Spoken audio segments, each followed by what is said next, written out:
Well, and instantly that's locked in for BiuBiu. Yeah, very weird actually. The BLG ban away the Jace, right? So Jace and Akali are two of the big counters in the top lane for Gwen.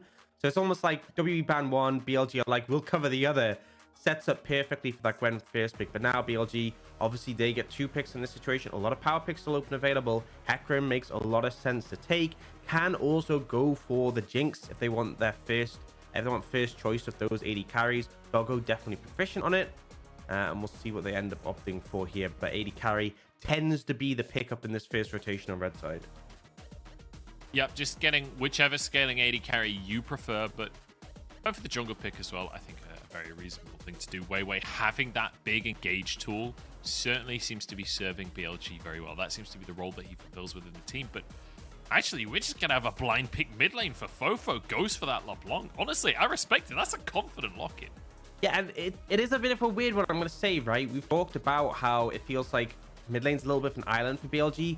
LeBlanc is not an island champion. LeBlanc is a champion you want to gank and then you want to roam around. So if they're changing things up, I'd love to see it, but you know, still want to see FoFo maybe have a bit more of an impact on the map. Now, WE, they opt to go for the Aphelios in this situation. They're dealing with a lot of dive threat from this Hecarim, and obviously Aphelios very good at sort of kiting backwards.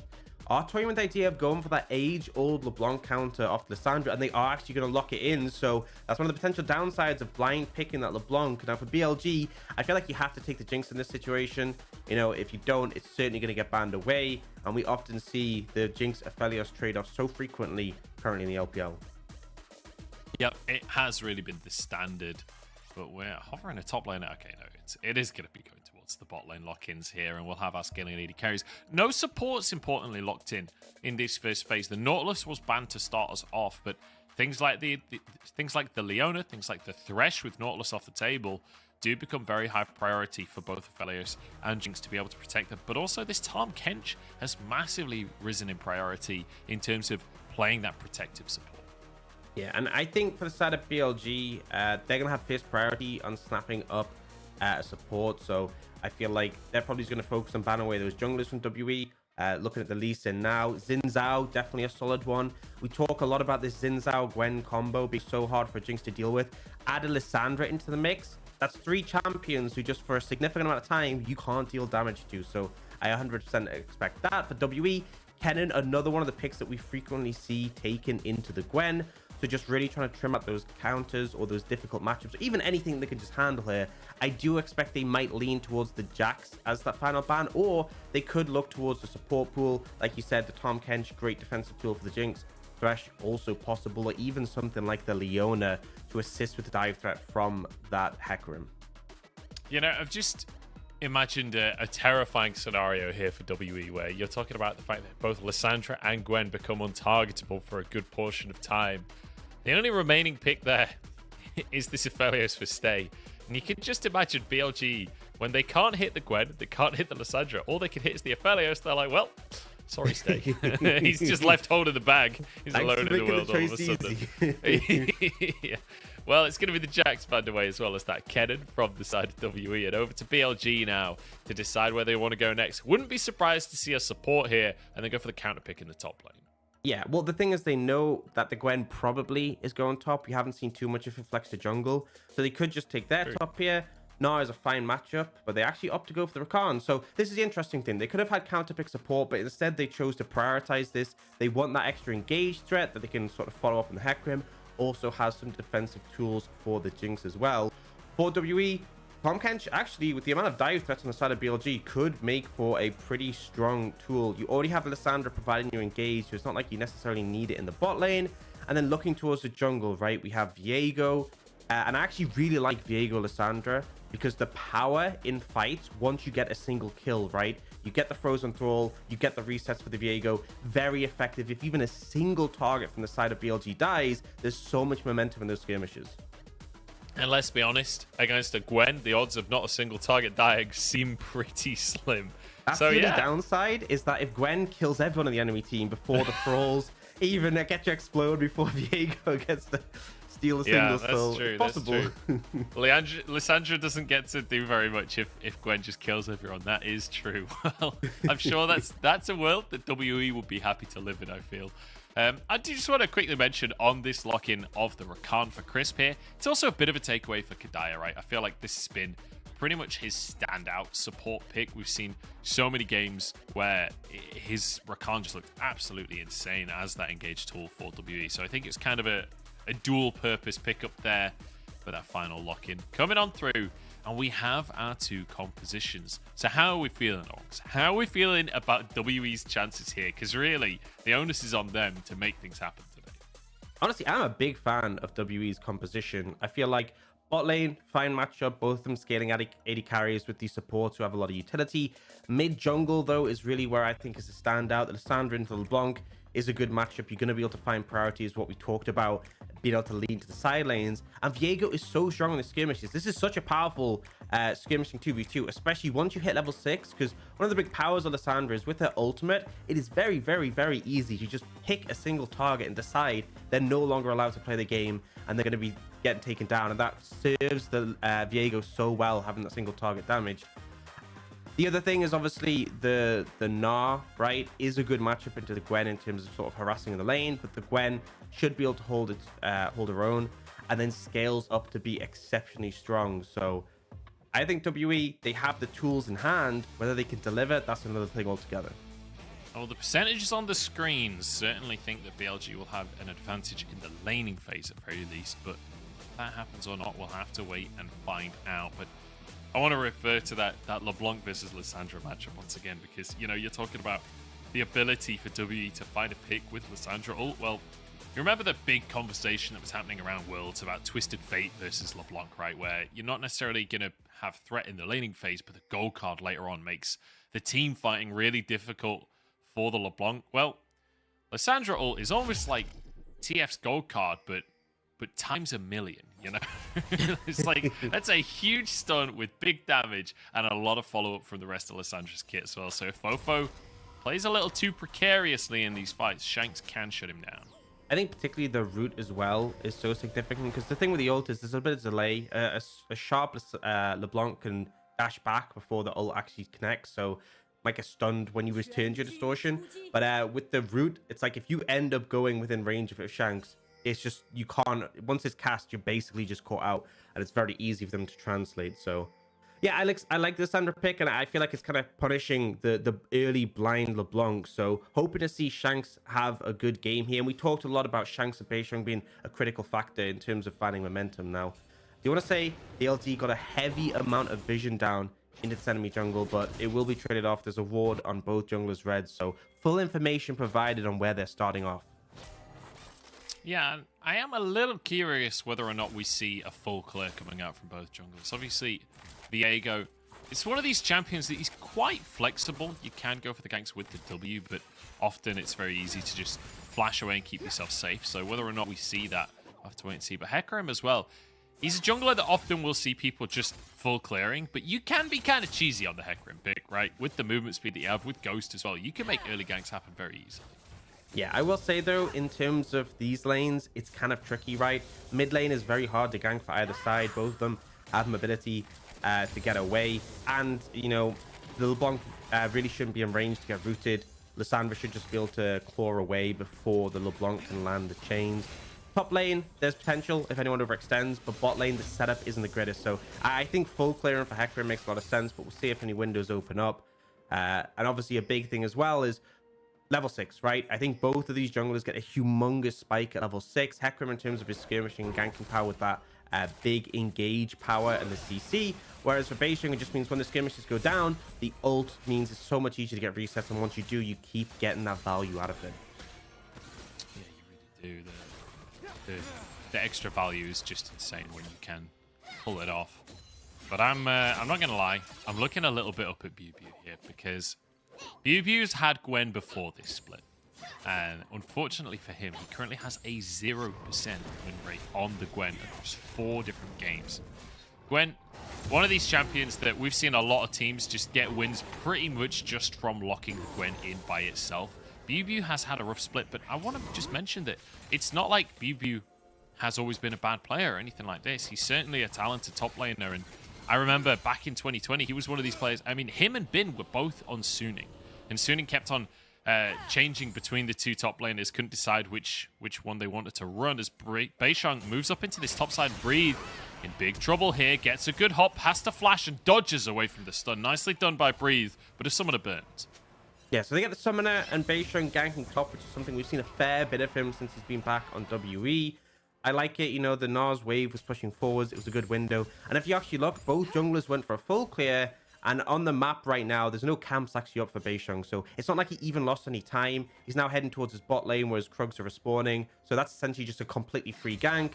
We are seeing WeiWei trying to answer on the other side. Actually, I think this might just be covering for him, right? If we look at the wave state, it's going to push in. So I think he just wanted to make sure that nothing was going to come. You know, Beishang wasn't necessarily going to stay around and looking for a return gank on the back of this. Yeah, that Scry's Bloom on the bottom side as well should give the game away a little bit. Although, actually, maybe that was Kedaya that hit that one in the end. But regardless, Beishang going to be onto his Krugs on that bottom side. And you can see WeiWei going to be doing the same thing on that top side of the map as he already reset while that top lane gank was going on. So our junglers kind of even Stevens so far, which is perfect for BLG, right? This is exactly what BLG like to do. Just slowly but surely try and find lane advantages, which actually they haven't been so far this game. If you take the bot lane, Stay and Kedaya doing a good job of finding a CS lead for themselves. It's relatively even in every other lane, but slight leads again for WE's laners here. But BLG, generally speaking, they don't usually fight for the Heralds. They don't usually fight for the Drakes early on. They usually like to leave it until a bit later on. Yeah, and, you know, it has been that sort of slow pace here. I am interested to see who starts to make things happen a bit more frequently. We could see return ganks towards the top side from Beishang if they wanted to really punish Breathe. But again, that level 6 spike makes such a big difference. And that's kind of where I'm looking for things to come online, particularly for the Lissandra. Lissandra is so powerful at leaning into those side lanes and finding those dives. The fact that you can reset turret aggro, you get the heal, that CC, really effective. So I'm looking for that as a signal. But we do see, you know, we talked about the flash being down for Breathe. Already, Beishang's headed up towards there, going for a potential return gank of this situation. And we see on the other side, WeiWei is going to prioritize taking the dragon. So to me, this should signal to Breathe, okay, we're making a play bot. I need to get out of dodge. And you can see he just completely backs away from the situation. The wave is in a position where it's going to push into him. So WE fight nothing. BLG get a dragon essentially for free. Nicely done here by BLG. And once again, this is a team that doesn't ordinarily prioritize that Drake. So good to see them finding the advantage when they can. And FoFo playing very aggressively. The mid laners are the wrong way round in this mid lane right now. As WE will crash this wave on the top side, like you say. Breathe, respecting this completely. But it does mean that that CS difference in that top lane is only going to get worse here. As Breathe now 15 CS down and a turret plate for BiuBiu as well. This Gwen is going to start to become a serious problem. Yeah, and it's kind of like that trade-off. So Beishang going top lane meant that they were free to take the dragon, but them taking the dragon meant that WE could apply this pressure top, gives a lead over to BiuBiu, lets him get a plate as well. And you saw Shanks just move from the mid lane. All he needed to do was walk into the fog of war, and that's enough, right? The fact that Lissandra could be there means that Breathe has to back away, especially as it's a Gnar. I feel like that's one of the things, because you're not obviously always going to be a Mega Gnar. When you are a mini, you're so vulnerable to dives. And Shanks doesn't even go top lane, just walks back mid, catches the wave, but the job is still done. A little bit of a lead accrued for the top lane. Yeah, when you think about Gnar as a champion, honestly, it's kind of funny to me the way that this champion does feel balanced right now. It doesn't feel like he's a massively oppressive champion necessarily. But when you think about just Mega Gnar, imagine if a champion was just Mega Gnar, how insanely cracked that champion would be. The amount of stats you get for being in Mega Gnar, not to mention, like, your entire kit is just CC after CC with mega damage on it as well. It's like, man, that should be in Earth, you know? That's the kind of thing that should be in Earth. You're saying that a champion, right, just has insane stats all the time would be broken and just, like, you can't deal with. So that's right. I'm saying Aphelios is really strong. Well, WeiWei going to try and make something happen on that bottom side of the map. Just going to be clearing some vision, though, as WE respecting what's happening, because they've got Beishang up on the top side right now, going for the Herald. The exact opposite of what we saw earlier on, right? Where we saw WE playing towards that top side. Oh, actually, no, it's the exact same as what was happening before, where WeiWei's on this bottom side. Stay's in trouble, though. Kedaya not level 6 just yet. Stay pushed against the wall. Quickness should come through. That's a flash to try and get himself away. A cleanse as well. But he survives and gets a bit of healing from the ulti. Nicely done here by Stay. Yeah, there was a good window from BLG to punish, right? The lack of the ultimate from the Tahm Kench did make that one a little bit precarious, but Stay uses all his tools available to him. The flash and critically avoiding the W from the Rakan kept them safe. They still lose out on that play, right? You can see Doggo getting a couple of plates. They're still missing farm. They're still down summoners. But, you know, it could have been a lot worse. And WE are able to pick up the Herald on either side. Now, they've just lost 2 plates bot lane, right? In return for that Herald, they also lost some farm as well. So I want to see at least 2 plates on the back of this Herald if they're going to get their money's worth. I mean, okay, 2 plates is standard. I want to see more than 2 plates, right? I want to see. I was going to say, look, yeah. Even WE can deliver on that promise. You know, you say that. I've seen far too many Heralds where like they throw them down and then they get killed, and it's incredibly. Yeah, more than 2 plates, okay? More than 2 plates. Ideally, they get a tower. Top lane on 4 plates right now. I feel like if they lean Shanks up there, could potentially just take the whole thing, and that really frees the Gwen up to be, you know, Gwen. Okay, well, we'll see if Gwen can be Gwen this game. We'll find out over the next couple of minutes. BeiShug going for an invade on this bottom side, but no camps available right now. There is a small Doggo, though, in that bottom lane that is looking awfully lonely, but with a zap onto Kedaya and with Crisp moving in, Doggo will be safe from the dive. I'm not sure you can dive against a Rakan with quickness. Yeah, they really need Lissandra here if they want to make this work. And right now, Shanks, you know, down a bit of farm, just contesting priority against FoFo, but really they need to ensure that Shanks is in a position to move because that is the difference maker, right? You get that Lissandra there, far easier to make those side lane dives work. Yeah, nice little trade from FoFo there as well, staying out of range so that the root can't ever come through, but still managed to get the Q and E combo to get that damage off and get a little bit of poke going in the mid lane. LeBlanc can certainly do well in the trades if she plays it correctly. But I do want to kind of... Hang on, BeiShug making an attempt in the mid lane here. FoFo's just used his W, but stun's going to go wide. That's a Mega Gnar up in the top side as Breathe. I thought he was going to go for an all-in there, but looks like just trying to force this wave in, make sure that he can get that play gold. Yeah, I think you're still going to be concerned because a lot of tools used there by the Gnar, and then in an extended trade against the Gwen with the ultimate does get a little bit dicey. So goes for heavy trade, gets the plate, doesn't overstay too much though. And now WE, they're sort of moving this 2-man unit of Kedaya and BeiShug around, trying to apply pressure and clear out this vision. They're still not really finding any opportunities to make a play as of yet. The next dragon is up and available, and it looks like BLG are making quick moves over to secure this one. In the top lane, BiuBiu's pretty low HP, so not really in an ideal position to teleport down. Yeah, Breathe doing a really good job to just keep harassing him here and stay out of range. He's almost Mega Gnar too, so if they were to TP to the bot lane tower to try and get involved in a potential dragon fight, go the way of BLG right now. But Herald going to be dropped here. The WE 4 members strong. They just want to try and win. Doggo, I'm not sure about that ultimate. Kedaya happily just blocks that one. We got at least 3 plates Orcs. Are you happy? You know, not really, because they're losing a plate mid as well on the back of this. I feel like it wasn't really that worth it, but better than 2 at least. You sound so disappointed. I was hoping for a bit more. I think, you know, they saw the opportunity. It did force BLG out of the river, so that's one sort of consolation prize in this situation. Now they're looking for Crisp. They are, but they won't find it. Crisp, too crispy with it. And now WE managed to get themselves onto this Drake. It'll be second Drake of the game, first for WE. If they can get the smite, Doggo and Crisp, FoFo are here. They're trying to contest. Dragon goes down, but now quickness onto 2. The fear across the team as well. Doggo firing those rockets into the fray, but the damage just isn't there just yet. And WeiWei going to be chased down. He goes down for the kill. FoFo low on HP, but he trades 1 at very least. Graviton ticks out as well. FoFo's clone will fall, but that's not enough right now as BeiShug dives for more. Doggo falls. And a reset onto BeiShug. Won't find any more.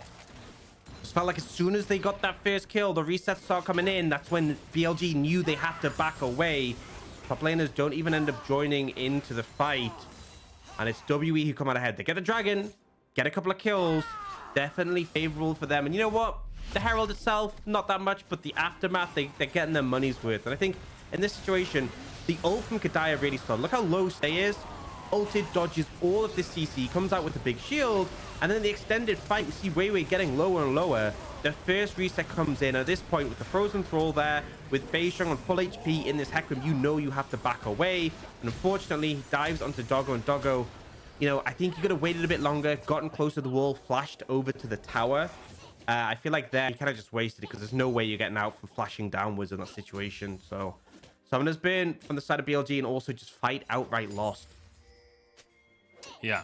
Unfortunate stuff for BLG, especially considering they lost the dragon as well. So they've contested the dragon after the fact. They were too late on that. And then they also lose the fight. Really positive for WE. Because if you think back to what we were talking about between these two mid laners as well, if this laning phase is just extended, you expect FoFo to find the advantage. Statistically, like, he has the best CSD at 15 in the entire league, and he's living up to that this game with an almost 20 CSD. But when it comes to these fights, not only Shanks as a player, but also Lissandra as a pick is going to show so much value. But also, I feel like this LeBlanc pick is so weird because we've kind of had it, right? We talked about how the low jungle proximity between the mid jungle for BLG.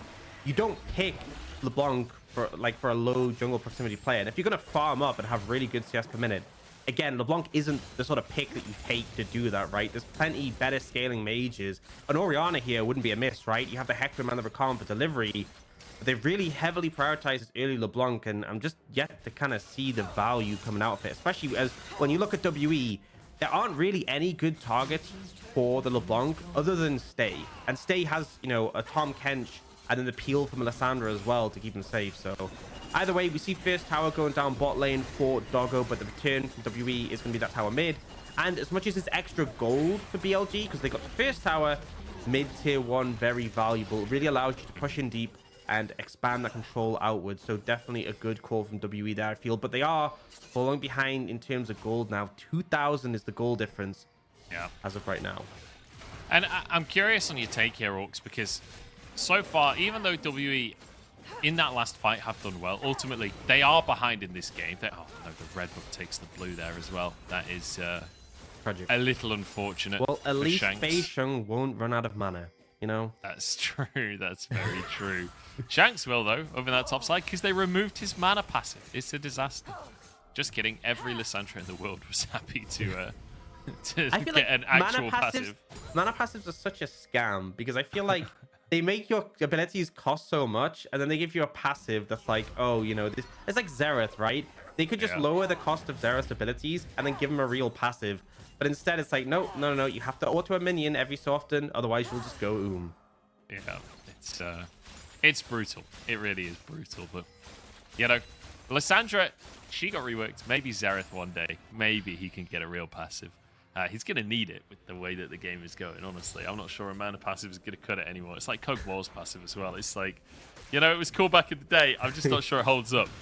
You know what? They should give Kog'Maw passive and AP scaling. That would be... And now we're talking. Now we're talking. I know some certain Kog'Maw players who would become a lot more viable if that change was implemented. Not going to name any names, but BLG looking for a fight here. Yeah, or are they? BLG toying with the idea of looking for a fight, but doing the BLG thing and not fighting. 30 seconds until Drake comes up.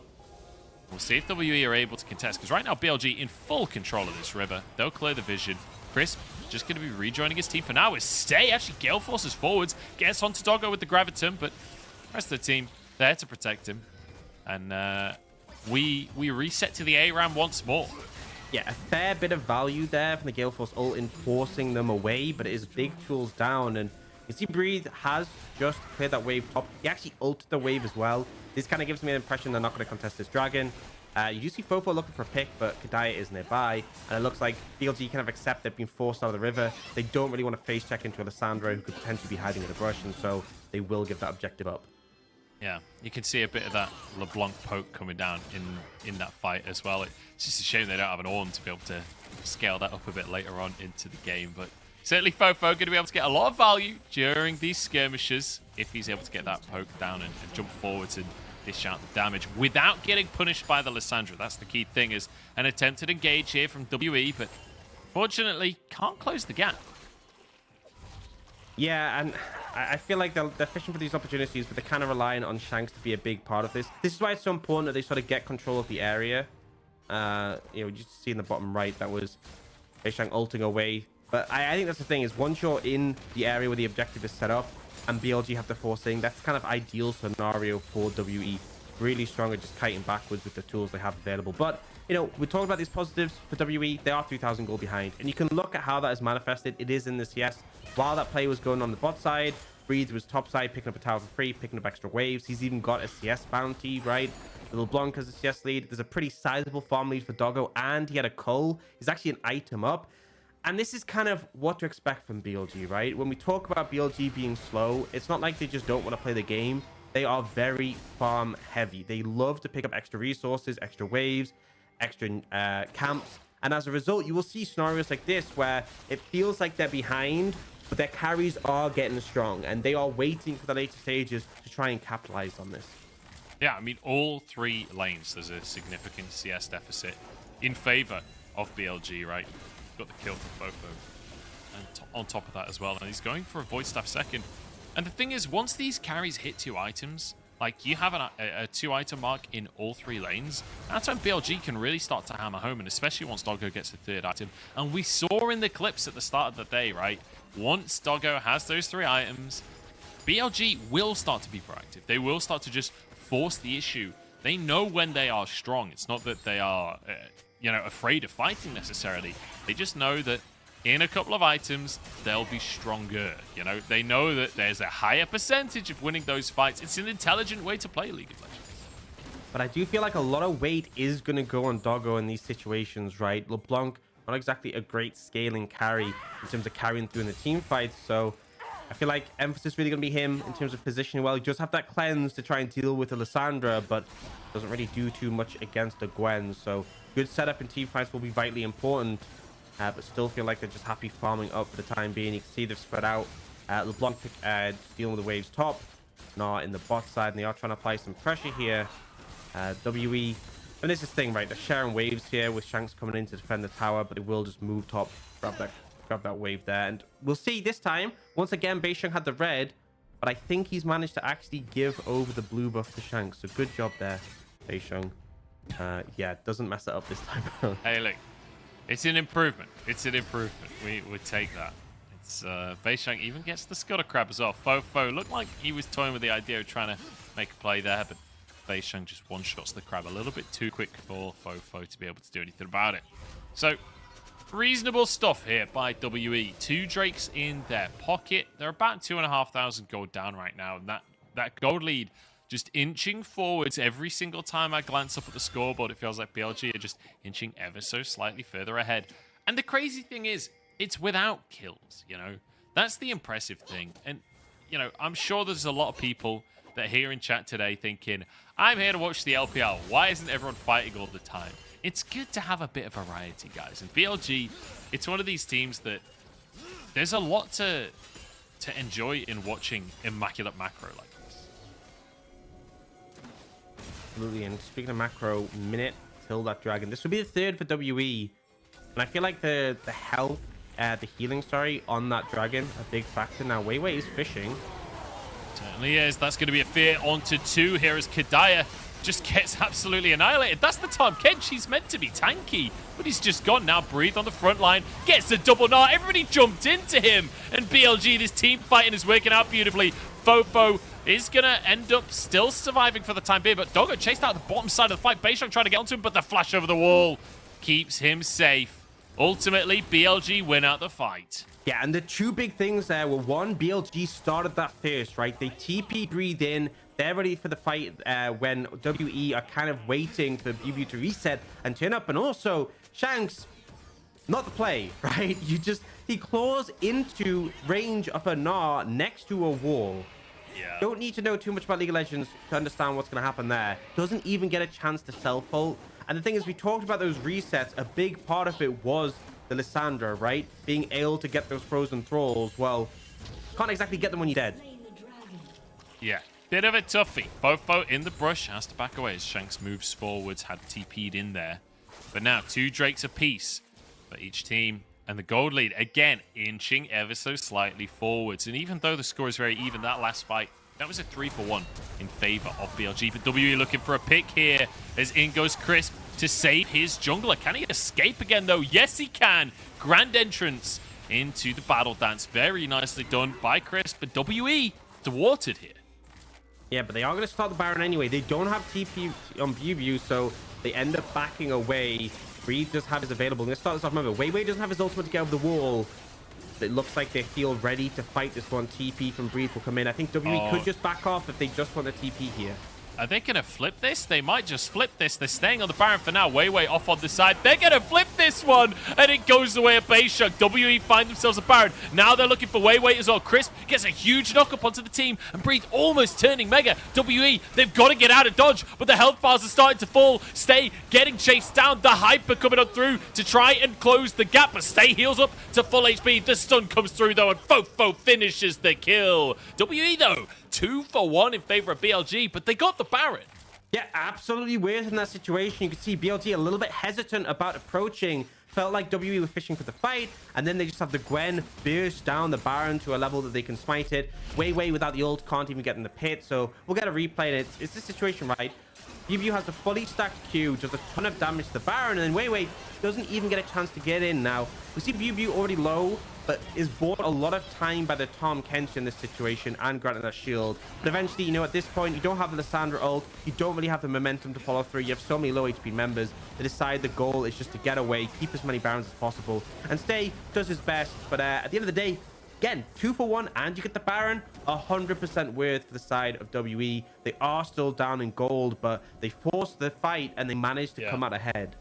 And crucially as well, forcing a whole bunch of ultis before that fight, right? Like WeiWei had to use his ulti when he got caught in the jungle. So actually really heads up play from WE to force that Baron, to find an opportunity and to make that Baron happen for themselves. The question now will be, what can they get with the Baron? Can they play the map well? Can they go for some kind of macro play to extend the lead? Unfortunately, there is a bit of a pause. We'll try and find out what the issue is and get back into things. But players looking like it's looking like it's still paused. I don't know. Whoever was on the screen before looked like he was about to get back in the game, but regrettably not.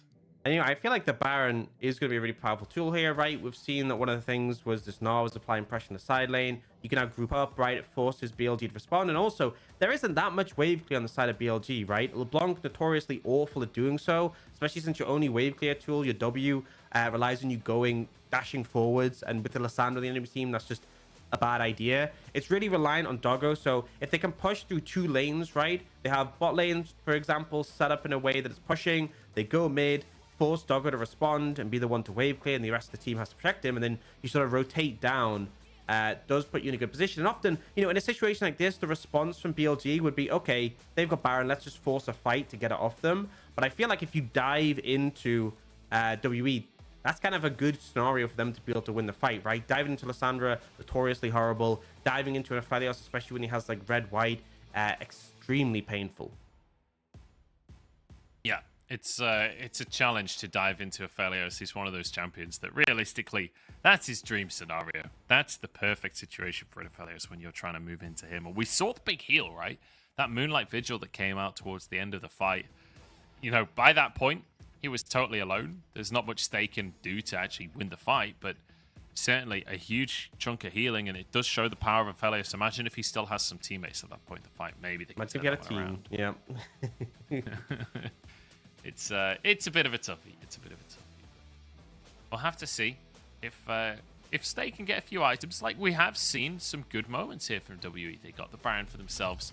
We saw them win that fight earlier on in the game as well. So perhaps there is hope for this WE squad just yet. They certainly look a lot better than they did before Beisheng rejoined.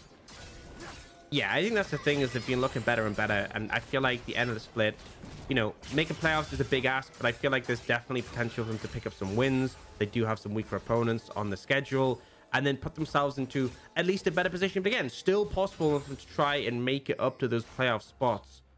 And obviously getting a win here against BLG would make a massive difference to kickstart that. Certainly would. Oh, I like the attempt from Doggo there. Tries to rocket the red buff away from Stay. A valiant effort there from Doggo. A valiant effort. It's not going to work out, but I appreciate the gumption that was required to make that play. And when you see Doggo now with that 3 items, okay, just picked up the Infinity Edge. His Jinx is strong. So if it does come down to a fight, definitely a big thing to be looking at on the side of BLG, what Doggo can do, how you can find opportunities to consistently lay down that damage. Now, WE have got top lane pushing, right? And they are grouping up mid to find priority here. Looks like they're leaning towards that top side to pick up that last tier 1 available on the map. Yeah, going to try and knock down that final tier 1. Using that Baron buff to do so. I feel like they need more than a tier 1 tower with this Baron buff, though. Like, yeah, not really worth. This whole situation for it to... I mean, it's still worth, right? Because they won. Ultimately, it was a 2-for-1 plus Baron. So I think, yeah, regardless, it's still worth, right? Yeah. But, yeah. But you feel like they could take more with a Baron than just a tier 1. And hopefully they can. They've still got a little bit of time with that buff on. As they try and make some damage happen onto this top tier 2 and almost just one-shot straight away, but WeiWei with the engaged Crisp here to follow up. But a great Lissandra on WeiWei. He's going to go down for his trouble. Crisp falls as well. Mega Gnar, though, comes through from Breathe. And now the follow-up from the rest of BLG. Doggo trying to get these resets and finish the health bars off. BiuBiu low on HP with Doggo. The same story thanks to the Frozen Thralls. And it looks like BLG can't actually answer. Still a positive play for WE. Yeah, but I will say, you know, now means their Baron will essentially have resulted in just that tier 1, right? That's all they got off the back of it. It is a trade that favors the side of WE, but only by a kill. Not a massive difference. And it's kind of, you know, this is the thing. It's so hard to attack when we ult in. The only good target to try and go on to is that Aphelios. He gets ulted instantly, and then you get locked down. You eventually go down. You also see the Rakan. There's the frozen thralls that if you see Doggo, he's forced away by them. We do get that massive combo of the Mega Gnar ult into FoFo's AoE damage. That does allow BLG to turn around a fair bit, but still, it's the power of those resets and the difficulty of BLG diving into this WE composition. Now, BLG have got control of the Dragon area. As we said, whoever controls the area first, the objective, gets a pretty big advantage in this composition. FoFo going to try and make an attempt onto BiuBiu here. It is Gwen, so tough to find that instant pop, but FoFo, definitely the man of the hour right now for BLG. He's the guy you've got to keep your eyes on, as well as Doggo, who's currently cosplaying the Master Chief. His scoreboard says 117. WE, they're desperate to contest this one. This will be third Drake either way. Not the actual soul for either team, but soul point in either direction.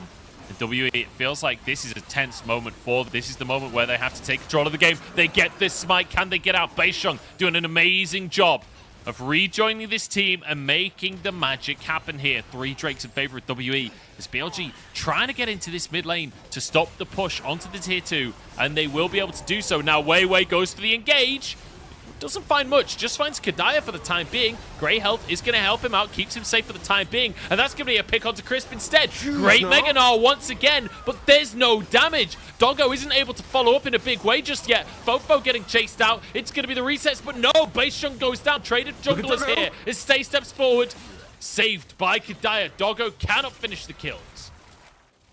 So scary at that moment when you saw Doggo walking forwards. If you got a reset there, it could have been an ace. And WE, you know, it looked a little bit messy at first. They ended up splitting. You could see there was a big wave top. They wanted to rotate over to pick up that tier 2. You can see the BiuBiu is going to go grab it now. I mean, look how low it is. Just dashing an auto at this point. But yeah, it felt like WE were trying to rotate. A little bit sloppy. Got caught out by the engage. But then the problem was that, again, it's so hard to engage onto this WE composition. Crisp flew in on this Rakan, got ulted by Shanks and just deleted. I will say Beisheng kind of fumbled it a little bit. It looked for a reset and went on the clone of FoFo. So we'll get the replay. And obviously, we have a scenario where the Tahm Kench is split from the back line. But unfortunately, the Fear knocks stay away. They can't follow up. You can see the ult there onto Crisp. He gets deleted. Huge Gnar ult, though. Definitely slows the fight down. But then Beisheng gets the reset, dashes forwards, and then look, goes for the clone of FoFo. Try to find Breathe as well, but unfortunately, if that'd been the real FoFo, potentially could have got a reset to go further.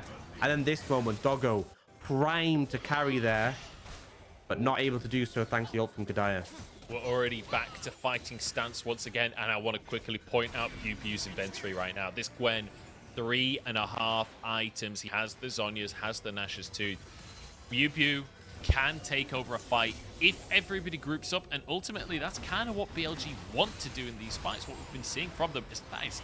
Some big damage out from FoFo. Kedaya wasted his grey health, does not get the regen, and now a huge fight can come on through. Crisp escapes with his life. FoFo forced away, Breathe being forced away as well. WE actually doing well in terms of the trade. Kedaya tanks the rocket for Shanks. WE will walk away with their lives. That looked a lot worse than it ended up being. Yeah, they still have to be precarious about engaging into this composition. Didn't want to dive too deep, but they burned Kedaya's health down, split him away, end up burning a lot of summoners and tools, and now BLG starting up the Baron, but WE hits contest. Oh my god, FoFo! BiuBiu gets deleted. That is classic misdirection right there. Little old magic trick out of FoFo's pocket, and a Baron for BLG off the back of it. Yeah, Gwen was not immune to that. The sheer burst damage coming through from FoFo, and understandably, right? Rabadons, Ludens, and that Void Staff. 10 stacks on the Dark Steel, 604. This LeBlanc is doing an insane amount of damage. I was a little bit critical of the pick. I was like, right, you're picking LeBlanc, you're not doing anything around mid. But he's delivering in the late game. This was just a bit disgusting. And again, the W's there, the Zhonya's is there, but I just don't think BiuBiu expected. He didn't have time. Just gets one shot. FoFo's just like immune this. Just completely one shots him. Oh, you love to see it. I get incredible satisfaction out of watching Gwen die. FoFo managing to make it happen 6-0-4, and a player that honestly has not been having the best split ever comparatively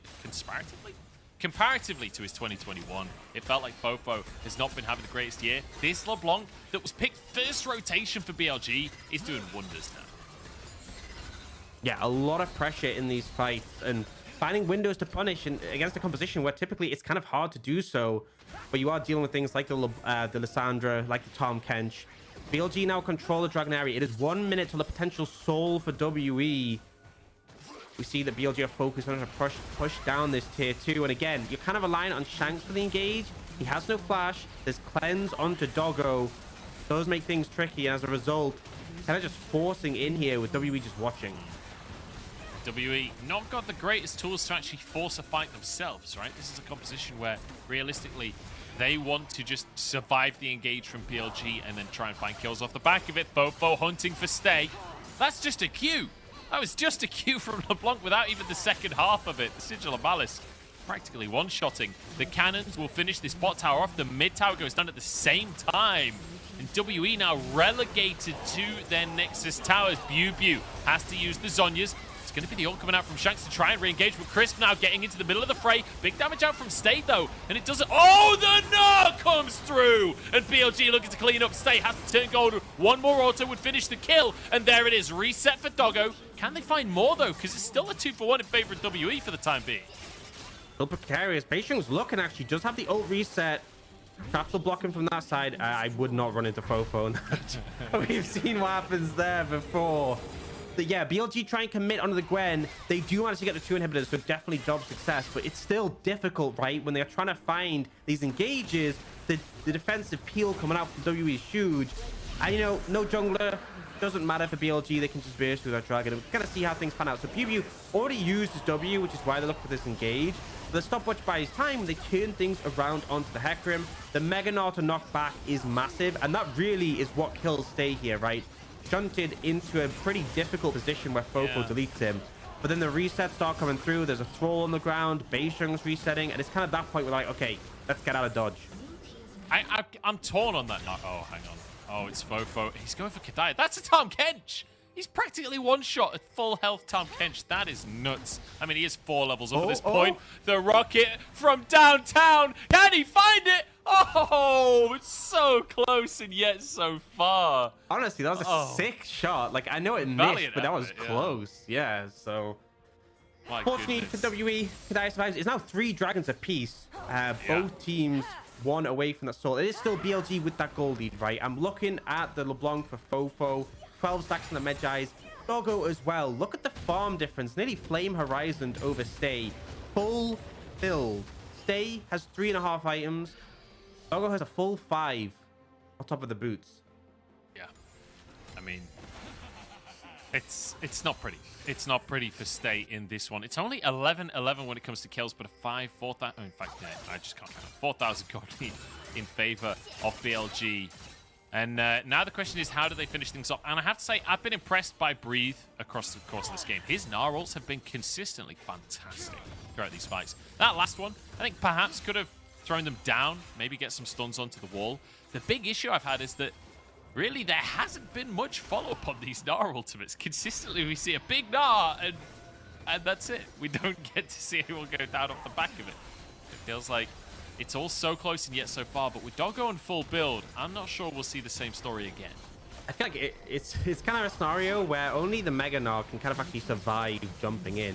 Everyone else kind of just gets locked down in the lead. So BLG, despite being ahead, despite having these big Gnar ults, still feel a bit precarious about moving forwards in these scenarios. Now, 2 waves of supers will apply a fair bit of pressure here. Oh, FoFo, what are you doing? That's a Lissandra, and that's what we were talking about between these two picks. Shanks flashes straight on him, and FoFo is shut down. Now we get chased out by Beisheng. Unfortunately for WE, there is nothing on the map right now, and FoFo will be up in time for the Baron. Yeah, it does relieve a bit of pressure, but this inhibitors is still down. Oh, they might have found Breathe. No, wait. Okay. He's got a blast going. He's all right. I'm not going to lie. I was really worried that both solo ladies from BLG were just going to take it in turns there. But let's take another look because, I mean, this was all Shanks just locking him down. Yeah, and I didn't actually get to see how this initially started off, but this is one of the scary things about that LeBlanc. Yeah, it's the Flash W, so the ult's a bit too much of a delay. Flash W, very little you can do to respond to that. And Shanks catches out FoFo. Not only obviously gets that massive shutdown, but also takes away 10 Magic Stacks. We got another fight though. Oh, but a pick comes through for BLG here onto Beisheng. That's huge. And a fear onto the carries as well. But WeiWei actually bit off more than he could chew. Shanks now trying to back away. Great Everfrost. The rest of the team coming. BiuBiu's behind enemy lines. This Gwen, can it carry the fight? BiuBiu has to be the man of the hour. Chasing down Doggo for a 1K shutdown. And WE keep on finding these opportunities. And remember, this is BLG who started that fight.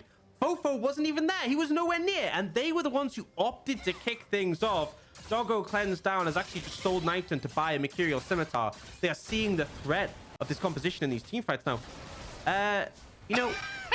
This is not the strongest two-man Baron. LeBlanc and Rakan. Yeah, there's a lot of times where there's champions... I mean, they just can't do this, right? Crisp is taking so much damage. And the thing is, whoever's tanking the Baron directly does half damage to it, right? It's called Gaze the Baron. So now FoFo is tanking a bit. The damage is even lower. But it looks like they're actually going to get away with it. This is working. This is unreal. This is unreal. I mean, this is the thing. No one would expect this, right? That's true. That's incredibly true. Christmas died! Oh no, Christmas died to the Baron. FoFo's taking. WeiWei's desperate to get there. They've pulled it off in the end. My God, that was the messiest thing I've ever seen. Can there be a punish from WE? They're here just a little bit too late. Chris sacrifices himself for the greater good.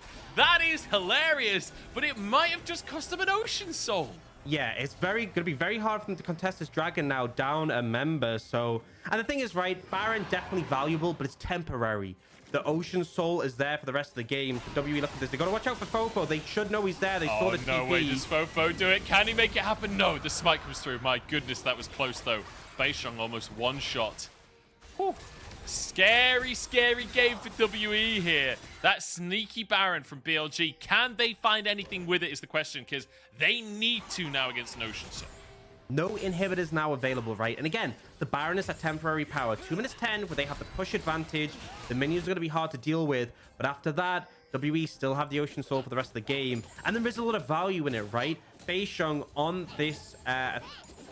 Viego, when he's using his passive, when he's intargetable, will get a lot of healing out that on top of his passive itself. The Gwen obviously becomes even harder to kill when she's healing so much. There is grievous wounds on WeiWei, for example, with that Thorn Mail. There is the Chemtech Putrifier on Chris that will help trim it down, but still, big amount of power over the side of WE, and they are ready to force a fight.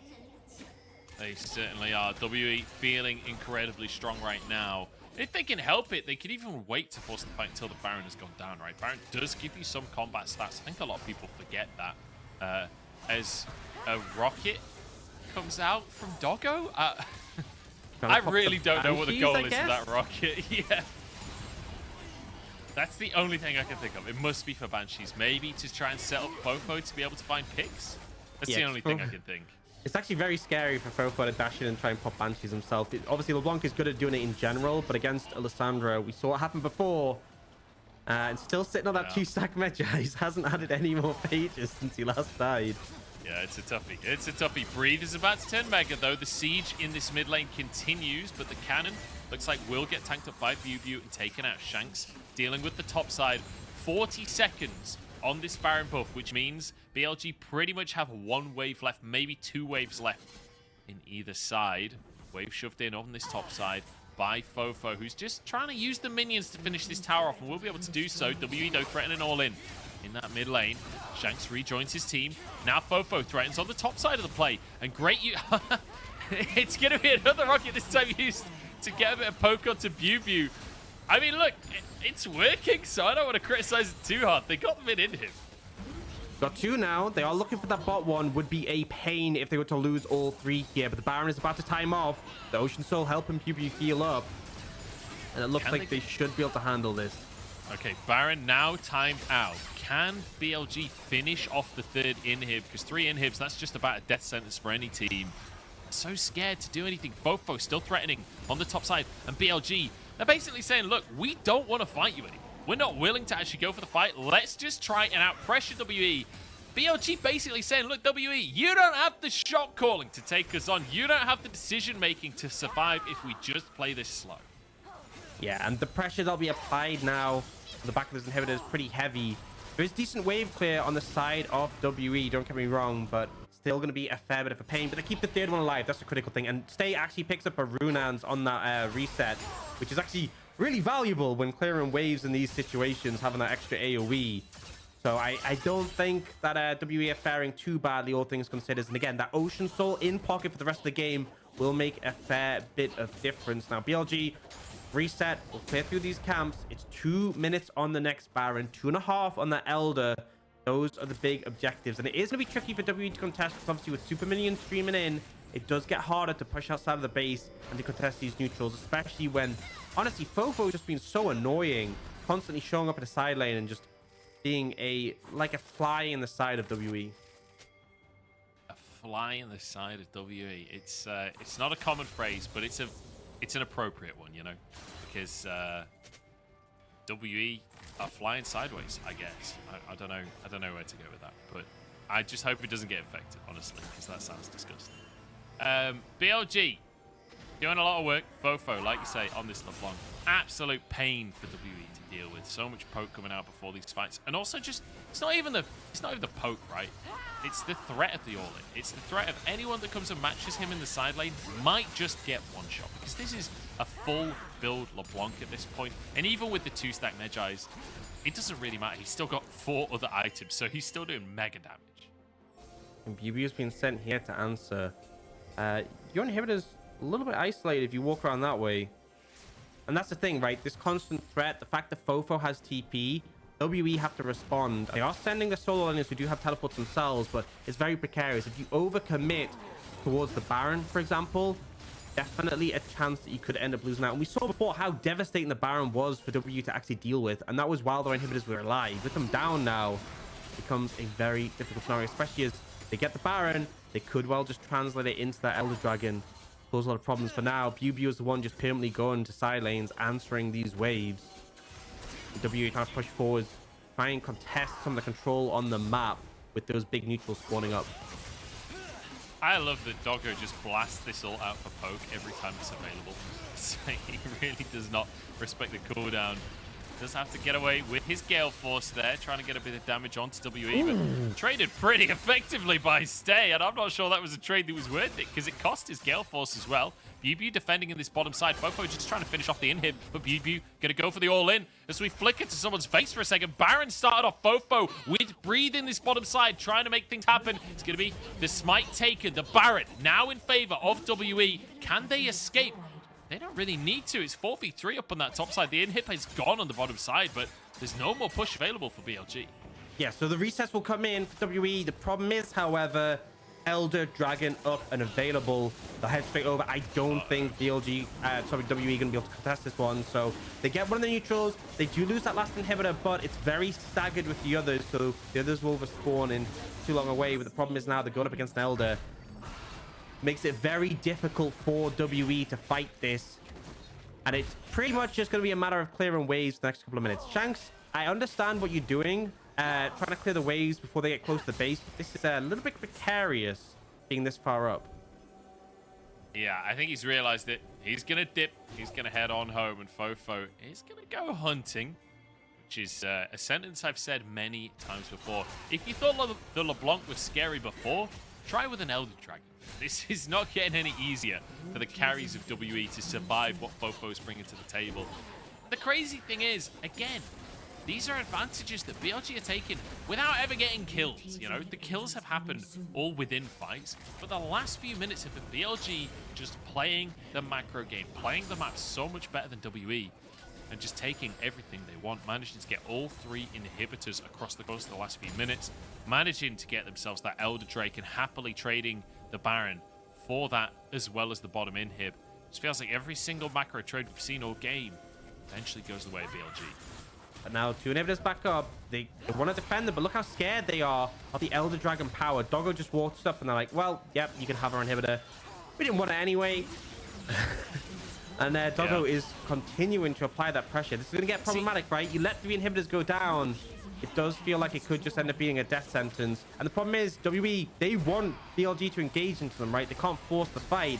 But with the Elder up, it's not good odds. I mean, BLG don't even need to. They can just sit here at long range with Doggo, finish the towers off. That's 1 more tower gone down. 1 tower remains on the entire map for WE. They've got 40 seconds until Elder is gone. They have to hold on for 40 seconds before they can realistically fight. The Ocean Soul will certainly help with that. They have a lot of damage to clear these waves, but can they survive when those double supers start to come in? 1 more wave of single supers in each lane, and then it's doubles. But Elder will be gone by that point. Perhaps there's a chance for WE.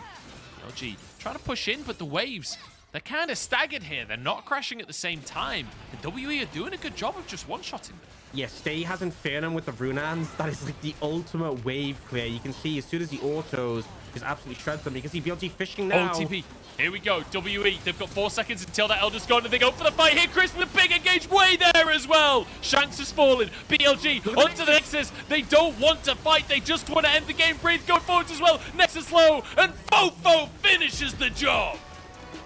A win from BLG, not exactly convincing and very slow, but it felt like they had a better read on how to play things out. A slow burn, but they managed to take the 1-0 lead against WE. And for WE, nearly 50 minutes in game there.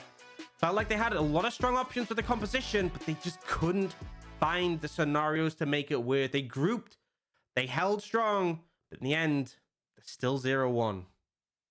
Yeah, I mean, BLG... at this point, I kind of want to, like, rebrand them as the Pacifist Squad or something. Like, that was the least aggressive win I think I've ever seen towards the end there. They had Elder Dragon, and they're still just like, you know what, guys? Just don't fight them. Just let the minions do the work. They're just, like, cracking the whip as the minions go by. It's like, go minions, to your death. But if you can chip the tower, it'll be another step forward for our cause. I don't know.